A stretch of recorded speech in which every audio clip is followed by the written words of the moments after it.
A young man named Paul lived in a small village called Green Valley. He was only 21 years old, but he had a big responsibility. When Paul was just a little boy, 5 years old, his parents passed away.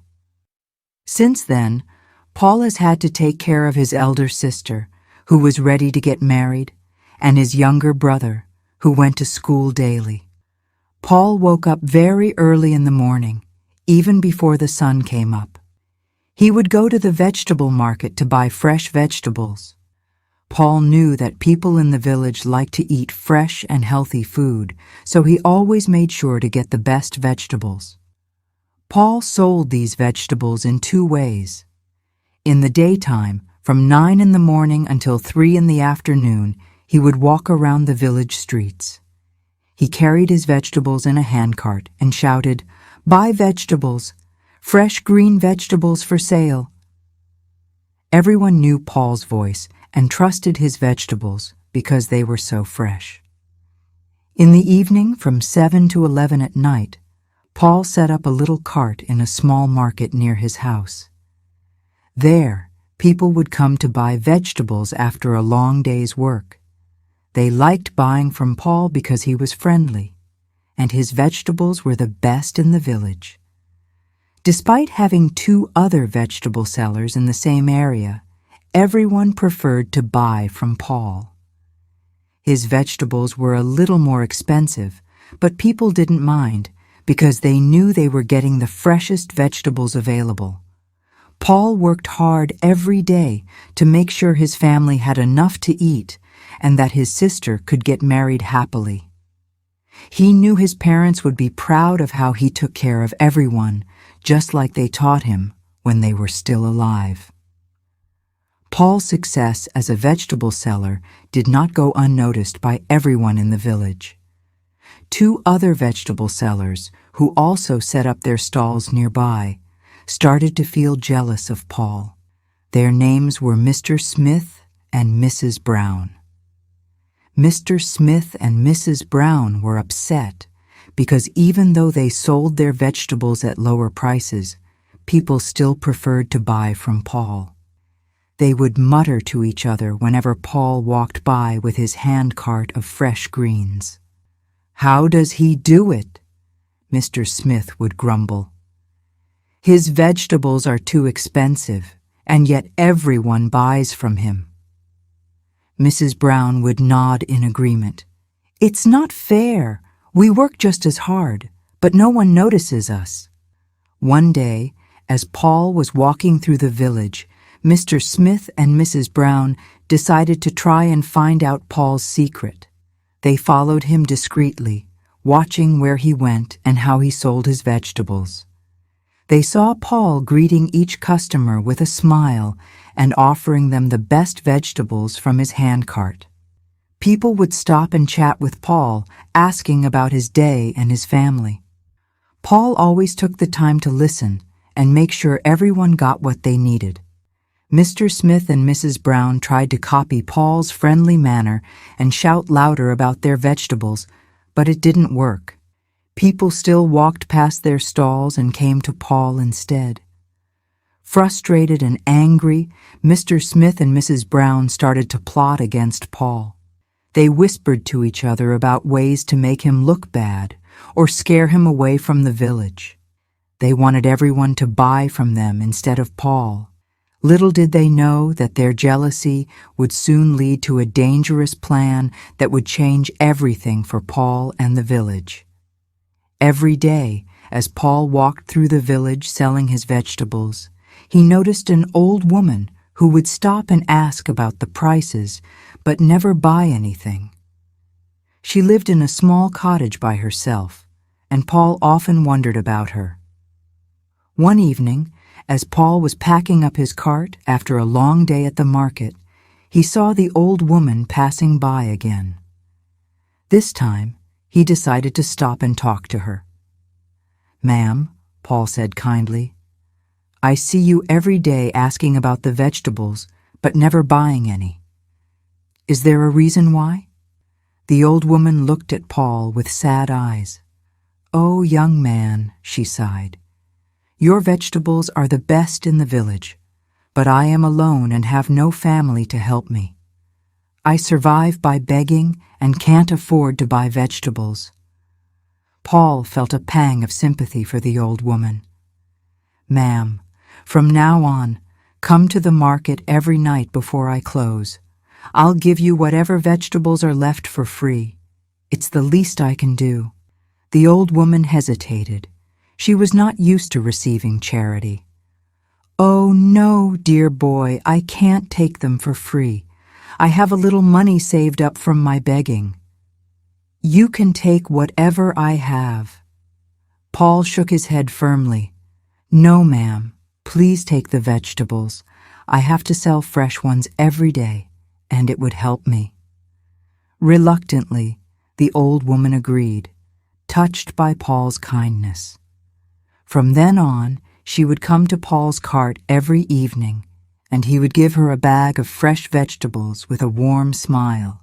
Meanwhile, Mr. Smith and Mrs. Brown, the jealous vegetable sellers, watched this exchange with narrowed eyes.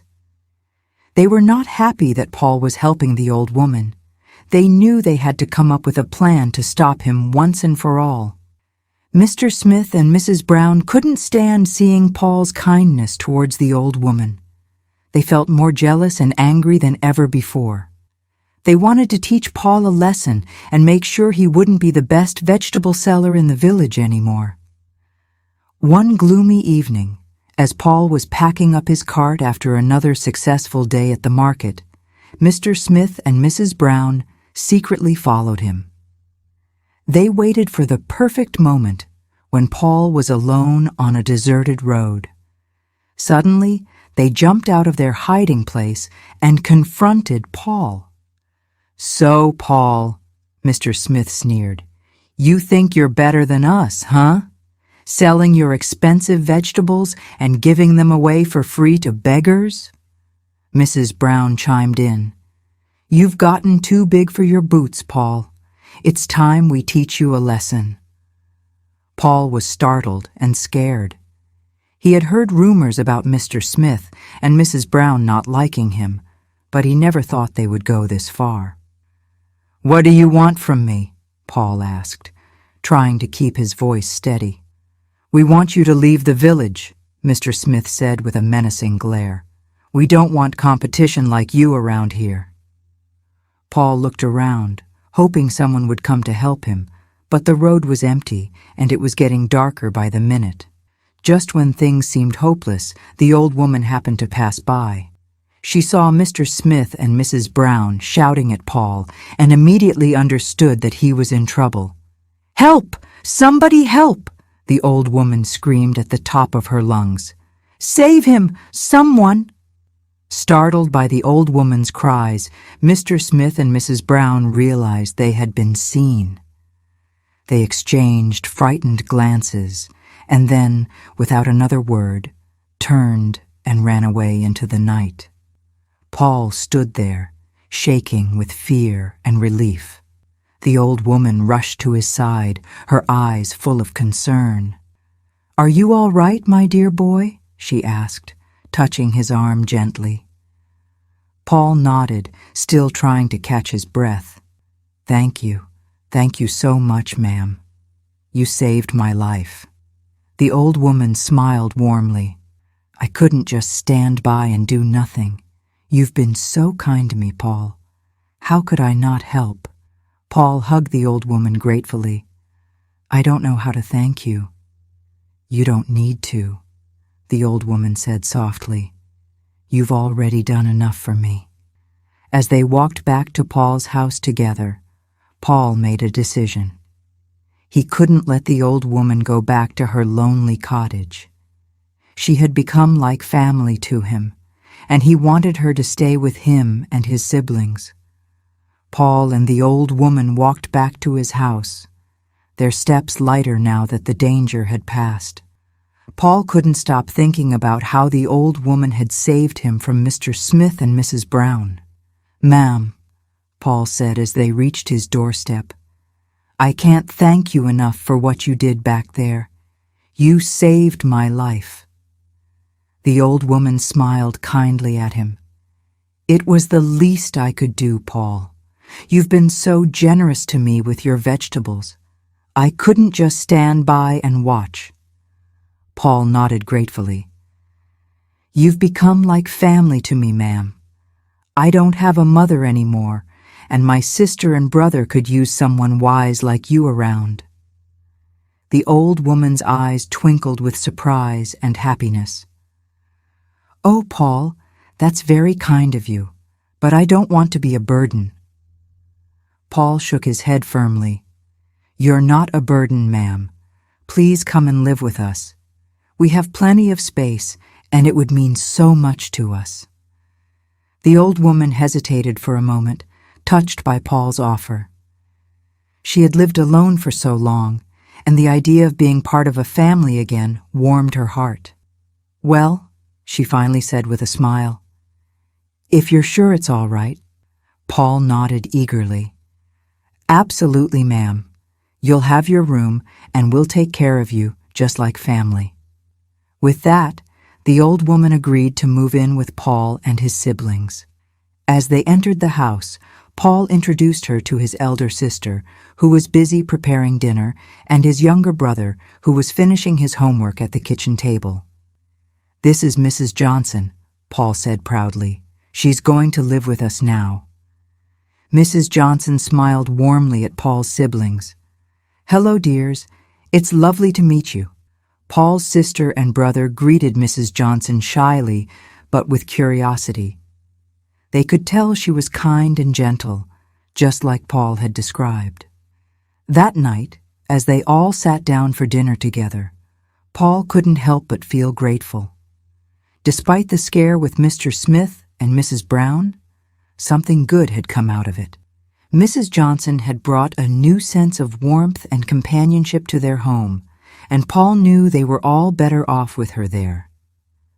In the days that followed, Mrs. Johnson settled into life with Paul and his siblings.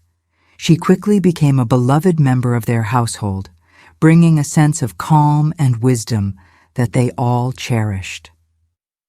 Paul's elder sister, Mary, found comfort in having another woman around the house. She appreciated Mrs. Johnson's advice on cooking and homemaking, and they often spent afternoons together discussing wedding plans. Mary was relieved to have someone to confide in about her hopes and worries. Paul's younger brother, Michael, looked up to Mrs. Johnson like a grandmother.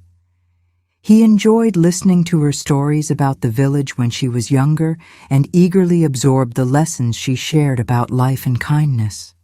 As for Paul, having Mrs. Johnson around eased some of the burdens he had carried alone for so long. He no longer felt overwhelmed by the responsibilities of providing for his family. With Mrs. Johnson's help, he could manage the household more effectively, ensuring everyone was cared for and looked after. The evenings became a time for the family to bond even more deeply. They would gather around the dinner table, sharing stories and laughter. Mrs. Johnson's presence brought a sense of unity and happiness that Paul had missed since his parents passed away. One day, as they sat in the garden enjoying the afternoon sun, Paul expressed his gratitude to Mrs. Johnson once again. "I can't thank you enough for coming into our lives, Mrs. Johnson," he said sincerely. "You've brought so much joy and peace to our home." Mrs. Johnson smiled warmly. "Oh, Paul, you and your siblings have been a blessing to me as well. I never expected to find such a loving family to belong to." Paul's heart swelled with happiness. He knew that having Mrs. Johnson with them was not just about having another person in the house. It was about having someone who cared deeply for them, someone who understood the hardships they had faced and was willing to share in their joys and sorrows. As they sat together that evening, Paul silently vowed to always cherish and protect the newfound happiness they had found as a family.